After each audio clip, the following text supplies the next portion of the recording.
Good morning, 9:09 a.m. Eastern Standard Time on this Thursday, December 1st, 2022. I'm XRP Future Millionaire, and I reside in the great state of Michigan. So we'll start with this. This reaffirms everything I've said about the Ripple versus XRP, or SEC versus Ripple XRP lawsuit. James K. Filan came out and said the summary judgments aren't due until March 31st, 2023. So I'm telling you, this is going to go at least until March 31st, 2023. Late first quarter into the second quarter at best. Held no secrets. I haven't lied about this. Everybody else who shows on social media or talks about this, who acts like there's a chance that it can be settled this year or before this date, is full of shit. I've been telling you this for 2 years.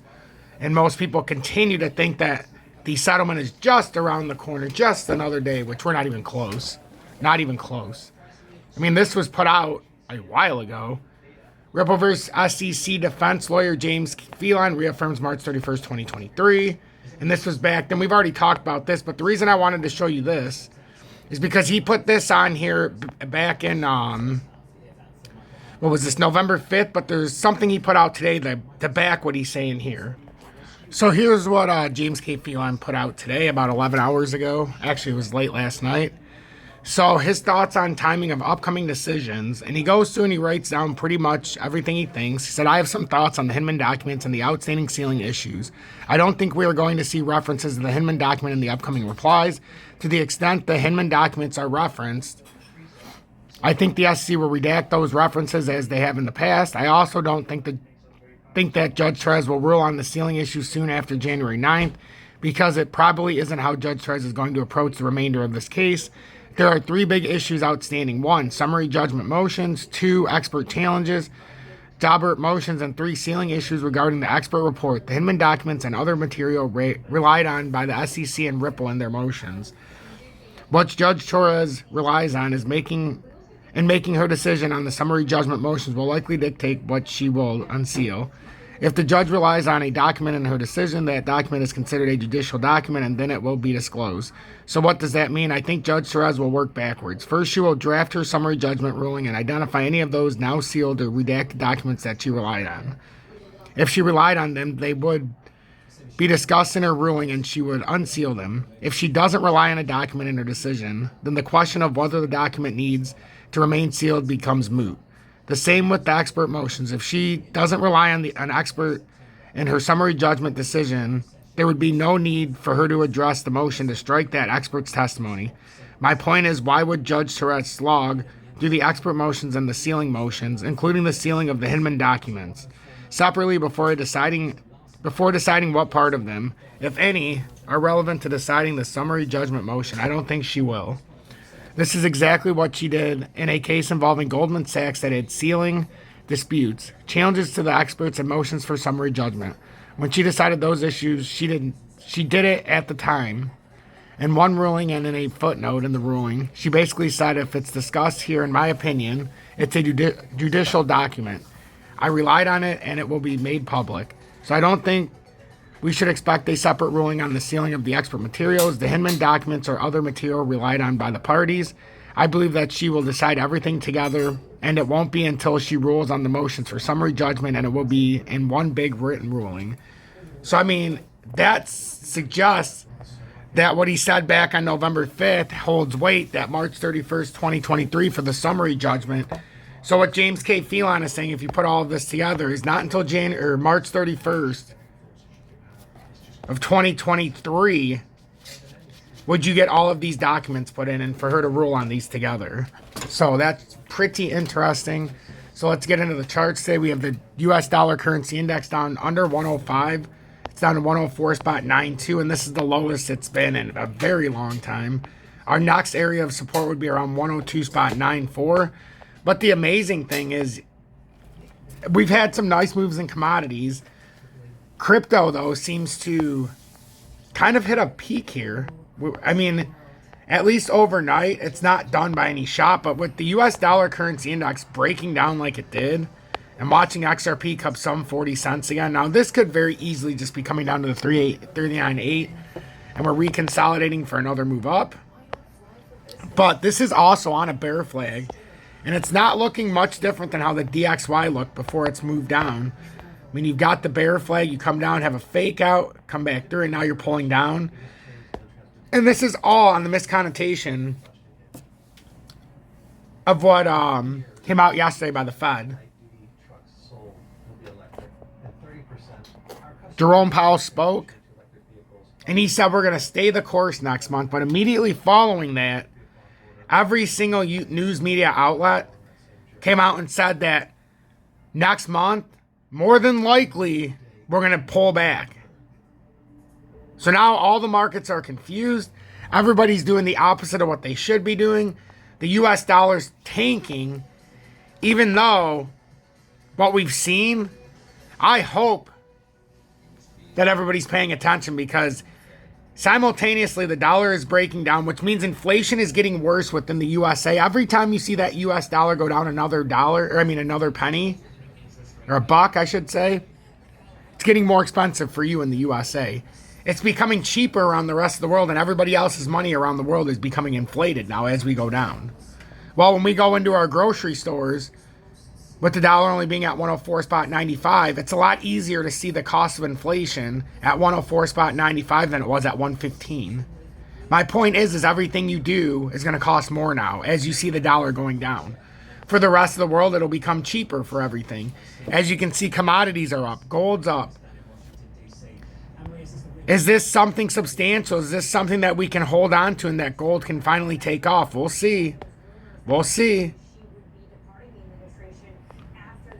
Something don't feel right here, though. This feels like...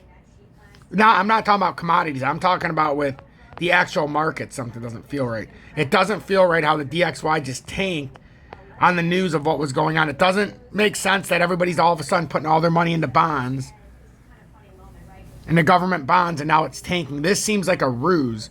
This seems like they're throwing money into the bond sector, and eventually this is going to topple over when they take all their money back out. This seems like a big sham, and I'm not exactly sure how much staying power this is going to have. It doesn't look done yet. Let me start out by that. This doesn't look done yet because it looks like we're going to make a push up to $892 billion on the total crypto market cap, so we're going to have to pay attention to that. XRP's at 39.77. Unless we break down and break this bear flag support on this uptrend at 38.75, approximately on this newly formed pattern in the last several days since November, I would say about November 10th. A little earlier, November 7th, November 8th. It's a month-long pattern. Resistance, support. You know, and this came up to, I don't know what the fuck happened here. Oftentimes stuff moves around. So that's what we're looking at. So we're going to see if we come right back down to the uptrend at about 3885 would be your low point here. We've already reversed back down under the 20-day, but that could just be a very quick pull down because now we pulled back above it.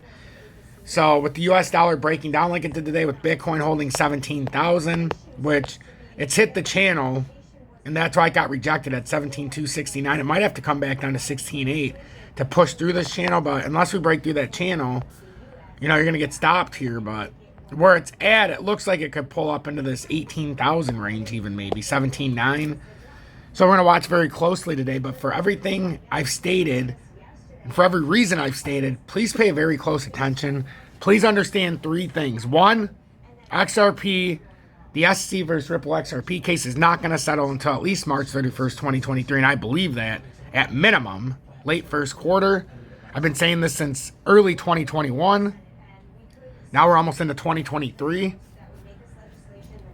We've got Jerome Powell coming out yesterday and saying they're going to stay the course with the rate hikes, even though every big media now is saying we're getting 25 or 50 basis points on the next rate hike. It even said in the Fed minutes it's a 50 basis point rate hike they're expecting. But then Jerome Powell contradicted that when he came out in his very last sentence. He said, before doing his one-on-one interview, he said, we're going to stay the course. That would suggest to me they're going to do a 75 basis points, and they're about to pull the rug out from everybody. Very critical time in crypto. Very critical time in the World Economic Forum. Very critical time if you do not own any silver or gold. Make sure you start looking at your commodities, and make sure you especially start looking at your physical metals. Once again, this update was brought to you and sponsored by the members of Tom's Army. Due to the dedication and the selflessness and the ones who pay it forward for $9.99 a month, we have 216 members after gaining a couple members yesterday. Thanks to the 216 paid members in Tom's Army, I never have to do any paid programming, no paid advertisements, and there's no special interest for this show. I don't promote any products. I don't get paid by any advertisers. This is 100% funded by the people and for the people. For the people, by the people. As long as you continue to support me through Tom's Army, you'll never have to see any paid advertising. And if by some miracle we can ever get up to 500 members of Tom's Army, I will turn off YouTube advertising as well. So, I really appreciate each and every one of the paid members of Tom's Army for sponsoring this update. If you'd like to sponsor this show by simply joining Tom's Army, look in the video description below on any of my last updates. Whoops. Let me go to the last one. Hey, it's Ryan. I really appreciate the almost 1,100 people that viewed this video. We had 93 likes, which we get a few more likes would be nice. But not bad at all for that video. So then you click on more, click on XRP Future Millionaire. It'll take you here. You can join Tom's Army. We have a lot of people that are in Tom's Army. It's very nice. And then also consider subscribing and realize why over 15,100 people have already subscribed to the channel. Then you can donate XRP, Cash App, Venmo. And then if you want to join me on MEXC, you can trade up to 200x leverage. No spot fees, no KYC, and no VPN in the USA. You can join me on BitGet, where I love to do the futures, but new users in the USA may have a problem signing up. I have a feeling they're going to switch that here in the short term and make all users in the USA available again. But as of right now, we have to find an alternative. And then UPHOLD, I keep my 3,500 liquid on there. And then if I need to send it to another exchange to buy for no spot fees, I'll send it through USDT or USDC. Hashtag the FUD stops here. And remember, hashtag watch, recycle, repeat. Watch the content, recycle it to friends and families or somebody who hasn't seen this yet, and repeat. Come back and watch the next update.